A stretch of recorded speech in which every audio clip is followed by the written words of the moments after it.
Well, good morning, everybody. You're all very downbeat this morning. I thought this was going to be a big, proud moment. I mean, it's taken you 8.5 years of bullying, of lying, of ignoring democratic referendums. 8.5 years it's taken you to get this treaty through, and on the 1st of December you will have it.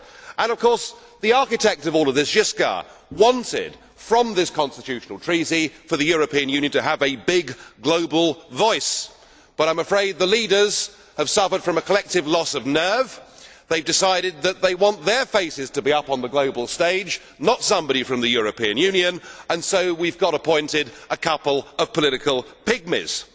The Kissinger question of who to call in Europe hasn't really been answered, has it? I guess the answer can only be Mr Barroso, because he's the only one that anybody in the world has ever heard of, and is probably the big winner out of these posts. No wonder, sir, you look so happy this morning. And we have a new President of Europe, Herman Van Rompuy. Doesn't exactly trip off the tongue, does it? I can't see him stopping the traffic in Beijing or Washington. I doubt anybody in Brussels would even recognise who he is. And yet, he's going to be paid a salary that is bigger than Obama's, which tells you all you need to know about this European political class and how they look after themselves. But at least he's an elected politician, unlike Baroness Cathy Ashton, who really is the true representation of the modern day political class. In some ways she's ideal, isn't she? She's never had a proper job and she's never been elected to anything in her life, so I guess she's perfect for this European Union. Excuse me, Mr Farage. Yes. I would like to put down your postages. You made your presentation. Right, okay. Is Yes, enough for us. Chaps. Okay, Calm down, chaps. please continue. Calm now. But I mean, she's never been elected to anything and no one knows who she is. Even the Prime Minister was talking about Baroness Ashdown as opposed to Ashton. I mean, no one has ever heard of her. She's even less well known than Herman Van Rompuy. I mean, that takes some doing, doesn't it? She's risen without trace. She's part of this post-democratic age. She married well. She married an adviser and a friend and supporter of Tony Blair and got put in the House of Lords.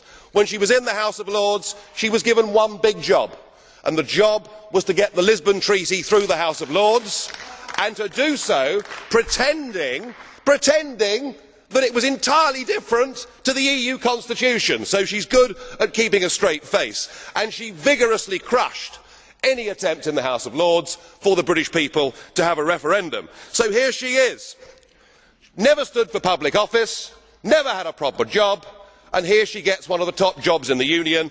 Her appointment is an embarrassment for Britain.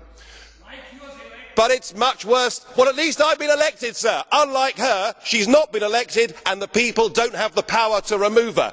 But just hear the next bit. There's something rather more serious than that. Cathy Ashton was an active member of the campaign for nuclear disarmament. In fact, she was the treasurer of the campaign for nuclear disarmament during a period of time when CND took very large donations and refused to reveal the source. What is known is that these donations were obtained by a man called Will Howard, who was a member of the Communist Party in Great Britain. Will Baroness Ashton deny that while she was treasurer, that she took funds from organisations who were opposed to Western-style capitalism and democracy? That question must be asked. And are we really happy that somebody who will be in charge of our overseas security policy was an activist a few years ago in an outfit like CND? I mean, if we really think that, frankly, we need our bumps felt. I don't think that she's a fit and proper person to do this job. She has no experience, and unless she can answer those questions, did she take money from enemies of the West? That question must be answered. Well, we have our two pygmies.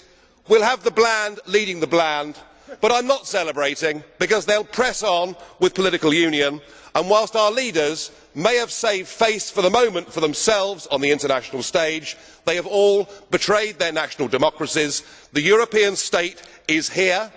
We are about to get an avalanche of new laws because of this Lisbon Treaty, and there is no question in my mind that there has to be a full, free, fair referendum in the United Kingdom to decide whether we stay part of this union or not. I hope and pray that we vote to leave, but either way, the people simply must be asked. Thank you.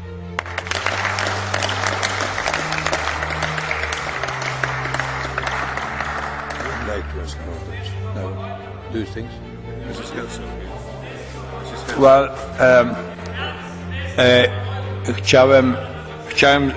I would like to turn to Mr. Farage. It would be most appropriate if you turned your tone down, because certain expressions are not acceptable to everybody. I would like to ask you whether you would like to accept a question from some of the members as the blue card question. I'm just curious. Madam Herzog. I'm just curious. Please. What is? Yeah. Well, maybe. Madam Herzog, please. Mr. President, Mr. Farage has said that those people they were elected last week are not those the traffic will stop to let them go.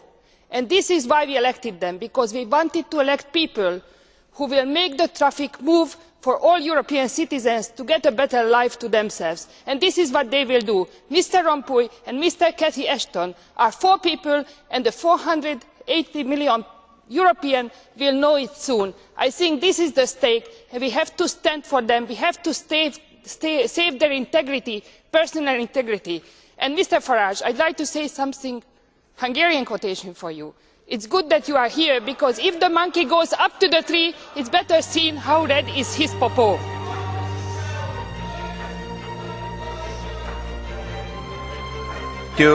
Thank you.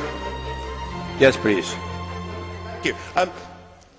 With respect, I think you've completely missed the point, because twice you said the people that were elected last week. They have not been elected. That is the point that I'm making, and in the case of Baroness Ashton, she has never been elected to public office in her entire life. She takes an enormously powerful job, and the peoples of Europe, of Britain, of everywhere else do not have the power to hold her to account and to remove her, and that fundamentally is what is wrong with this whole European Union. It's all about bureaucracy versus democracy. Things have gone horribly wrong. But, Mr. President, can I please come back and ask you the question? You seem to imply that I'd said something that was inappropriate or over the top or wrong. Could you please explain what that was? I want to know. Some way of explanation of the way of selection of the so important people for the European Union, and what you say about the whole issue which is connected with that. It is just, by my opinion, absolutely improper to the whole situation. Well, it is my opinion, colleague. Okay, fine. When you were elected, when you were elected as president, you said you would act as a neutral president to ensure that all sides of the debate were given their chance to have a say. If you're criticising me on the political content of what I say, then you're not doing your job as a neutral chairman. Well, okay, thank you, colleague Farage. Now we go to